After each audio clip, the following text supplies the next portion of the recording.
adalah bisnis yang berbasis apa? Networking. Nah, jadi ini pakar nasional ya. Waktu itu bulan puasa itu saya ikut diskusi itu.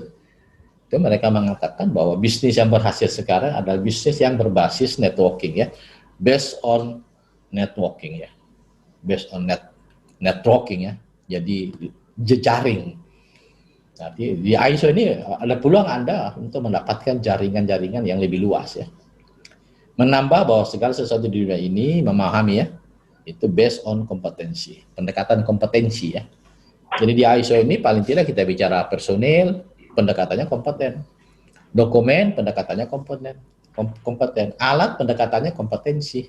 Ruangan, pendekatannya kompetensi. Metode, pendekatannya kompetensi. Semua, apa saja. Alat, ya pendekatannya kompetensi. Personil, ruangan, metode, alat, kemudian chemical, dan seterusnya. Jadi based on kompetensi. Jadi semuanya. Jadi begitu Anda masuk di bawah atmosfer ISO, Anda megang alat. Ya kalau menurut saya orang yang profesional, dia langsung bertanya, automatically, alat ini kompeten atau tidak?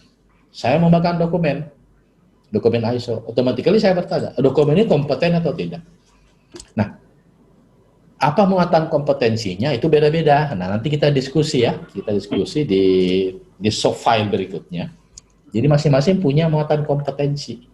Misalnya contoh saja ya, kalau Anda megang alat atau Anda melihat alat, atau Anda akan menggunakan alat. Orang yang profesional, itu dia langsung bertanya automatically, ini alat kompeten atau tidak? Nah sekarang kita bertanya, apa item-item kompetensi tentang alat? Ya misalnya kita tahu alat ini kompeten yang pertama, ada dokumen IKA-nya, instruksi kerja alat. Kemudian sudah dikalibrasi, kemudian sudah dilakukan uji kinerja, kemudian ada logbooknya, ada program kalibrasinya, ada program uji kinerjanya, kemudian dikerjakan atau dioperasionalkan oleh orang yang kompeten, kemudian diletakkan pada ruangan yang sesuai. Jadi banyak. Itu kompeten tentang alat. Tentang metode Anda bertanya lagi, ini saya megang metode pengukuran, misalnya metode pengukuran coliform kalau di bakteri, atau metode pengukuran atau pengujian logam berat, besi misalnya.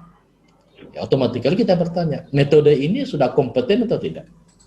Nah sekarang kita bertanya, apa item-item metode ini dikatakan kompeten?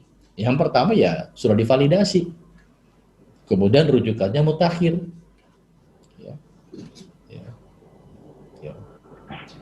Sudah divalidasi, ditentukan akurasinya, ditentukan presisinya, ditentukan batas deteksi metodenya, ditentukan mungkin uncertainty-nya, dan seterusnya. Nah, jadi based on kompetensi apa saja. Nah, ini jadi semangatnya Anda kalau ada di ISO 17025, begitu Anda masuk ruangan, Anda automatically bertanya, ini ruangan kompeten tidak? Megang alat, megang dokumen, megang wear glass, metode, dan seterusnya. Kita bertanya, ini kompeten atau tidak? Nanti itu akan kita perdalam. Kemudian menjadi sumber motivasi untuk menjadi narasumber ya. Bapak Ibu teman-teman sekalian ya, mungkin seperti adik-adik mahasiswa ya, perjalanan masih panjang ya. Masih panjang. Itu ya dengan belajar terus membaca ya bisa menjadi narasumber atau bisa juga menjadi tenaga ahli ya, tenaga ahli sistem mutu, atau bisa menjadi asesor di KAN, Komite Akreditasi Nasional, karena asesor itu adalah apa nih, profesi yang menarik ya, profesi yang menarik ya. Saya alhamdulillah bersyukur ya, tahun 96 bergabung di KAN, kemudian 98 menjadi asesor, kemudian tahun 2000 diangkat sebagai asesor kepala, ya suatu rahmat yang luar biasa. Ya, bersyukur. Jadi bisa aja nanti Anda punya cita-cita, saya mau bergabung menjadi asesor di KAN. Kalau perlu saya akan menjadi asesor kepala ya. Nah, kemudian ya bisa mengantarkan ada peluang Anda menjadi konsultan ya. Konsultan kayak saya ini menjadi konsultan ya. Jadi konsultan. Nah, itu Bapak Ibu sekalian, yang terakhir ini manfaat pelatihan secara online. Ya. Tidak ada biaya transportasi, Anda tidak perlu jauh-jauh datang ke Tangerang ini. Alamat saya di Tangerang. Kemudian nanti tidak perlu ada biaya akomodasi, nyari hotel segala macam. Mana nyari hotel malah nanti kena corona nanti. Di rumah santai-santai sambil ngopi kita bisa belajar ya. Saya sering lihat peserta pelatihan itu masih di rumah, masih pakai sarung, ngerokok, ngopi, belajar. Wah, mantap nih ya. Bahkan pernah sekali ya, masih di kamar, mohon maaf, masih di kamar baring-baring. Pak Nan, saya sedang belajar ini katanya, belajar online ya, santai aja, jadi tidak ada biaya akomodasi. Kemudian jadwal fleksibel ya, jadwal fleksibel. Saya sering kasih tantangan ke teman-teman siapa saja.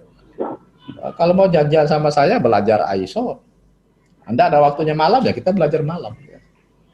Ya, siang boleh, pagi boleh, ya. Tergantung kesepakatannya ya. Ya karena tinggal menghidupkan aplikasi Zoom-nya misalnya atau Google Google Meet-nya ya. Itu kita sudah bisa diskusi kayak sekarang. Kemudian lebih ekonomis ya, lebih ekonomis. Baik, Bapak Ibu sekalian, teman sekalian, ini kami nanti kirim ke masing-masing alamat email ya. Hari ini mungkin sambil berjalan dikirim ya, secara bertahap ya.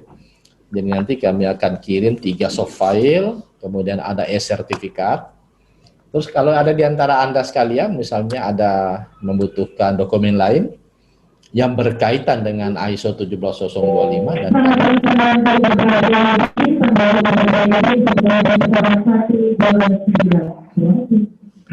ya, suaranya siapa itu? Ya, kita masuk ke materi kedua. Ya, sampai di sini kita sudah ada 45 yang bergabung ya dari 53 yang datang. Ada di antara Bapak Ibu sekalian ya, teman-teman sekalian yang pingin bertanya barangkali atau pingin ngobrol, langsung saja silakan sebelum kita masuk ke materi kedua ya. Ini tadi masih manfaat ya. Kita masuk materi kedua. Ya. Siapa ini? Ibu Suniati binti Hasan dari mana ini? Sulbar ya? Dari mana Ibu Suniati? Dari Dinas Lingkungan Hidup, Pak. Dari mana? Dari Dinas Lingkungan Hidup, Lab LHK Kabupaten Sinjai. Sinjai ya. Makanya kok warnanya hijau, warna dasarnya Sinjai kan hijau itu ya. Itu pintunya hijau itu ya.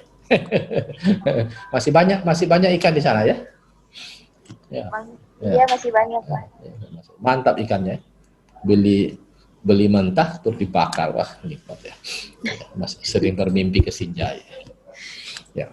Ibu Ana sudah kenal ya. Ibu Dian lab mana ya? Dian Asriati ya. Ya. Silakan Bapak Ibu sekalian kalau ada yang mau ditanyakan barangkali ya. Mau ditanyakan. Kalau tidak ada, ini langsung saja ya. Nggak usah Bapak Ibu, teman-teman nggak usah ini ya, nggak usah ragu-ragu kalau mau bertanya ya. Kalau kami paham ya kami. Baik, kalau tidak ada yang bertanya, kita masuk ke materi kedua ya.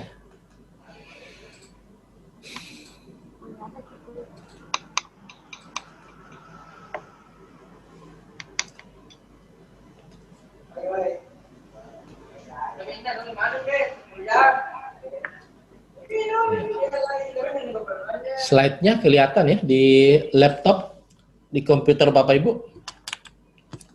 Kelihatan? Ya, ini slide-nya kelihatan? Kelihatan, Pak. Kelihatan ya. Suara saya kedengaran bagus? Jelas maksud saya? Jelas ya, baik ya. Jadi kita sampai dengan sekitar jam 12 ya. Di Sinjai jam 1 ya. Di Bali jam 1 juga ya. Kita diskusi tentang pengenalan ya. Pengenalan ISO, IEC 17025 2017 ya. Sudah tadi saya jelaskan apa itu ISO ya. Apa itu IEC ya. Sudah diabsen tadi oleh admin. Sekarang kita ya tujuan dulu. Tujuan ya nanti Bapak Ibu sekalian, teman-teman sekalian tahu apa itu kaidah QMS. Kaidah itu ya premis ya. Premis itu kalau kita sering mendengar premis itu adalah kaidah. Ini kata kunci ya. Apa kaidah? Kaidah Quality Management System. Kaidah. Jadi ini pendekatan fundamental